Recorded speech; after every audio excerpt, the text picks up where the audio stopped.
Yurtimizda barcha sohalar qatori aholiga ko'rsatilayotgan jamoat transporti xizmati sifatini yaxshilash bo'yicha ham qator tashabbuslar amalga oshirilmoqda. Negaki, bu tizim aholining uzog'ini yaqin qilib, xarajati hamda vaqtini tejaydigan, hayot sifatini ko'rsatadigan muhim ijtimoiy xizmat.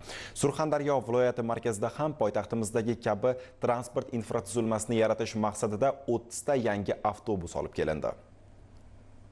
Prezidentimizning jamoat transporti tizimini isloh qilish chora-tadbirlari to'g'risidagi qarori zamonaviy avtobuslar xarid qilish, shaharlarda yo'nalishlarning yangi tarmog'ini joriy etish, elektron to'lov tizimini yo'lga qo'yishda asosiy hujjat bo'ldi. Unga asosan avtobus parklari yangi, bugungi kun talabiga mos transport vositalari bilan ta'minlanyapti. Yangi keltirilgan mazkur avtobuslar voha markazida yo'lovchilar qatnovini qulay va xavfsiz tashkil etishda muhim qadam sanaladi.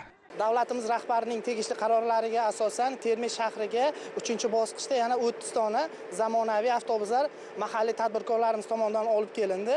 Bu avtobuslar to'liq elektron to'lov tizimi shakllantirilgan bo'lib, 1-sentyabrdan yo'lovchilar avtobusga kirgandayoq amaliyotni bajarib, o'z manzillariga yetib olish imkoniyatiga ega bo'lishadi. Biz salkam 25 yildan beri shu avtotransport sohasida faoliyat yuritib kelyapmiz. Yurtboshimiz tomonidan juda katta qulayliklar yaratib berdilar. Avvalambor rahmat deymiz. Biz 3-bosqichda olib kelyapmiz. Undan oldin Termiz shahrimizda 50 dan ortiq yangi zamonaviy avtotransport vositalari ham yetib keldi. Ular hozirgi kunda brutto shartnomasi asosida ishlab kelmoqda. Hozirgi kunda yana talab kundan kunga ortib boryapti. 50 mingdan ortiq talabalarimiz hozir o'qish arafasida o'tiribdi. Bularga yana 50 dona yana avtobus transporti yangi yilgacha olib kelish niyatimiz bor.